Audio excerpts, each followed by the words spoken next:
नमस्कार। उपस्थित हूँ आप सबों के बीच में। इस बार सूर्य ग्रहण के दिन यानी कि 21 जून 2020 रविवार के दिन जो सूर्य ग्रहण पड़ रहा है उस दिन 6 ग्रह वक्री भी हैं। तो इसका प्रभाव देश दुनिया में क्या पड़ेगा, विशेषकर अपने भारत देश में इसका क्या प्रभाव रहेगा, इस ओर अपना ध्यान आकृष्ट करेंगे।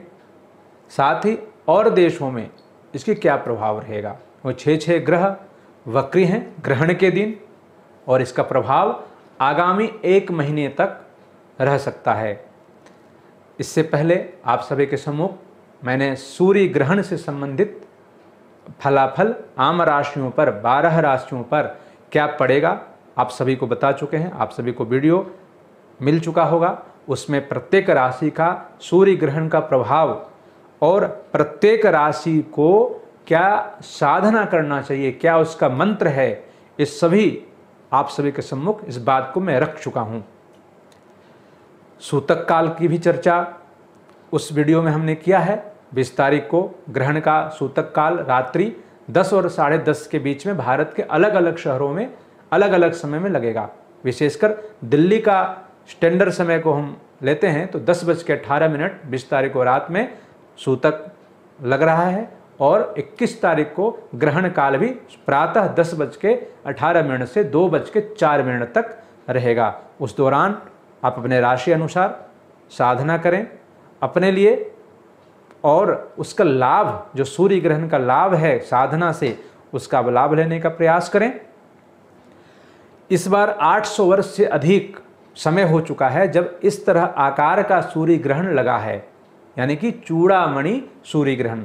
चूड़ामणि का अर्थ होता है चूड़ी, और चूड़ी में मणि लगा होना जैसे दिखता है उसी प्रकार से सूर्य ग्रहण भारत में दिखाई देने वाला है। यानी आकार ग्रहण ऐसा लगेगा, एक चूड़ी का आकार का काला काला दिखेगा और एक थोड़ा सा सूर्य ऐसे दिखेंगे जैसे उस मणि में मणि लगा हो उस चूड़ी में, इसलिए चूड़ामणि ग्रहण योग। और ये 800-850 वर्ष पूर्व ऐसा हुआ था। 850 वर्ष के आसपास हो चुका है इसका, और ऐसे ही दुर्लभ सूर्य ग्रहण इस बार लग रहा है। तो इसका देश दुनिया में क्या प्रभाव रहेगा। उस दिन 6 जो ग्रह बकरी हैं, बकरी मतलब उल्टी चाल चलने वाला जो है, उस दिन उसका प्रभाव देश के ऊपर और दुनिया के ऊपर क्या पड़ेगा, इस पे विशेष ध्यान देंगे।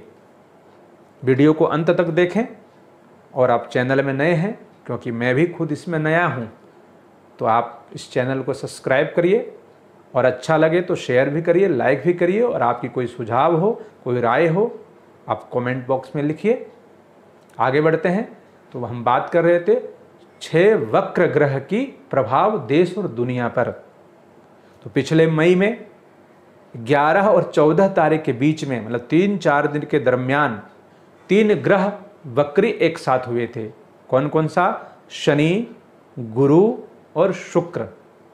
ये तीनों ग्रह क्रमशः 11 से 14 13 तारीख के रात के बीच में, 13-14 की रात के दरमियान ये 3-4 दिनों में वक्र गति में आ गए थे, अपने मार्ग से वक्र हो गए थे। इसका प्रभाव हम लोगों को देखने को मिला।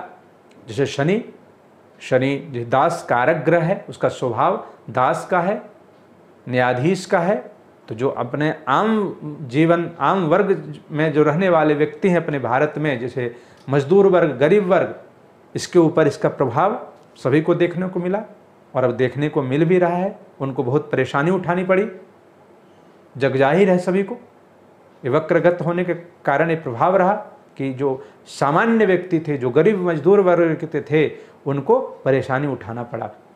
उसी प्रकार गुरु के कारण आर्थिक जो भारत तरक्की की ओर जा रहा था, उसको एक तरह का रोक लग चुका है। ग्रोथ को जो है अपने बढ़ने से रोक दिया गया है, यथास्थिति है, कम होता जा रहा है। शुक्र का भी प्रभाव रहा। शुक्र जो के कारण जो पश्चिमी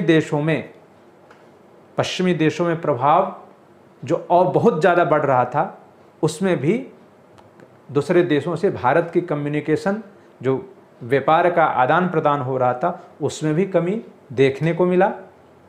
अब बुध 18 जून को अपने मार्ग को छोड़ के वक्र हो रहे हैं, उल्टा हो रहे हैं अपनी राशि में। तो ग्रहण के दिन पहले से 3 वक्र थे, शुक्र, गुरु और शनि, एक आ गए बुध, तो ग्रहण के दिन 4 वक्र। और राहु केतु तो हमेशा ही वक्र रहते हैं, उनका तो सीधी चाल होती नहीं है, वो टेढ़ा ही चलते हैं हमेशा। और सूर्य चंद्रमा ये तो कभी भी टेढ़ा नहीं होते हैं, निरंतर सीधा ही चाल चलते हैं, ये वक्र कभी हो ही नहीं सकते सूर्य चंद्रमा। मंगल एक बचे, तो मंगल भारत के लिए बहुत ही शुभ फल देने वाला होगा, क्योंकि मंगल अपने मित्र राशि मीन में रहेंगे 18 जून के बाद। तो इनका प्रभाव के कारण भारत राजनीति, कूटनीति, जो चाइना से या फिर पाकिस्तान से जो तनाव बनता है, उसमें भारत की स्थिति मजबूत होगी मंगल के कारण। लेकिन और चीज़ों में देखते हैं भारतीय दृष्टिकोण से, एक भारत के नागरिक होने के नाते ग्रह की परिस्थितियां ऐसी बन रही है कि जैसे शनि और इसमें आम जनजीवन को प्रभावित करेगा, विशेषकर मजदूर वर्ग को। बेरोजगारी जो बढ़ते हुए दिख रही है अपने को, इसको और ज़्यादा बढ़ने की संभावना बनती है। साथ ही भारत का आर्थिक स्थिति दूसरे देशों की तुलना में बेहतर रहेगी, क्योंकि बृहस्पति वक्र तो हैं, वो 29 तारीख को फिर वापस धनु राशि अपने मूल राशि में आ रहे हैं। तो भारत की जो आर्थिक स्थिति है वो बेहतर रहेगी, परंतु प्राकृतिक आपदाएं, इसे विशेष योग बन रहा है प्राकृतिक आपदाएं का, जैसे भूकंप, अतिवृष्टि, अनावृष्टि, जरूरत से अधिक वर्षा होना, जो वर्तमान में कोरोना महामारी चल रहा है, इसमें बेतहाशा वृद्धि होने की संभावना है, क्योंकि 6 ग्रह वक्री सूर्य ग्रहण के दिन इसका प्रभाव 1 महीने तक रहेगा। तो 1 महीने लगभग 20 जुलाई को आ रहा है, तो 20 जुलाई में ये महामारी का प्रकोप भारत में अधिक देखने को मिलेगा और हो सकता है फिर से लॉकडाउन की स्थिति बन सकती है।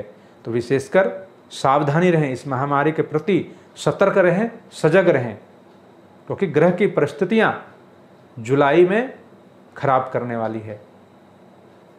और आर्थिक भारत का बेहतर होगा। और देशों की बात करते हैं तो जो भारत की स्थिति चाइना से या पाकिस्तान से जो बनी है, इसमें भारत की जीत होगी, कूटनीतिक जीत होगी। इसमें युद्ध की परिस्थिति नहीं बनती, युद्ध तो बिल्कुल नहीं होगा, परंतु तनाव ये रहेगा।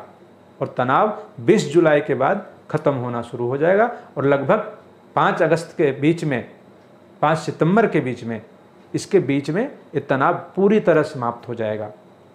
पाकिस्तान जैसे उसकी बात ही करना ठीक नहीं है, फिर भी उसके जैसी स्थिति रहेगी वो वैसा ही रहेगा, तनाव वहाँ से कम तो होने की संभावना नहीं है। लेकिन भारत की पक्ष निरंतर मजबूत होता जाएगा, क्योंकि मंगल भारत के प्रति, भारत की जो कुंडली है उसमें मंगल की स्थिति बहुत मजबूत है। और मंगल अपने मित्र राशि गुरु में है, और गुरु क्या है? ज्ञान के हैं। तो अब भारत की जो क्षमता बढ़ेगी, इनकी जो आध्यात्मिक ज्ञान है भारत का, जो और देशों में जो भारत का प्रभाव बढ़ रहा है, उससे भारत को बहुत फायदा होने वाला है। जब तक मंगल, लगभग 60 दिन मंगल रहेंगे मीन राशि में। और गुरु भी 29 तारीख के बाद अपने मूल राशि में धनु में आ जाएंगे, तो और भी सपोर्ट हो जाएगा मंगल को, और भारत को इसका लाभ मिलने वाला है। लेकिन प्राकृतिक आपदाओं से सावधानी रखना है आम जनजीवन को। और विदेशों से, विदेश की बात करें और क्षेत्रों को, यूरोपीय देशों का, इस तरह के देशों का बात करें तो वहाँ स्थिति विकट रहेगी, वहाँ राजनीतिक परिस्थिति भी बिगड़ने वाली है, और आम जनों में एक भय की स्थिति बनने की संभावना ये 6 ग्रह लेके आ रहे हैं ग्रहण के कारण, और आगामी 20 जुलाई तक ये परिस्थिति बनी रह सकती है। तो वक्र, 6 ग्रहों की जो वक्र है, ये इसका जो संक्षिप्त विश्लेषण को हम यहीं विराम देंगे। इससे पहले आप सभी से विशेष अनुरोध है कि इससे डरने घबराने की आवश्यकता नहीं है, आप इसके प्रति सजग रहें और सावधानी रखें। एक ज्ञान और आगामी समय का एक आभास कराने वाला समय है, उसके लिए आपको सतर्क करने वाला समय है। इसमें किसी प्रकार से डरने घबराने की आवश्यकता किसी को भी नहीं है। नमस्कार।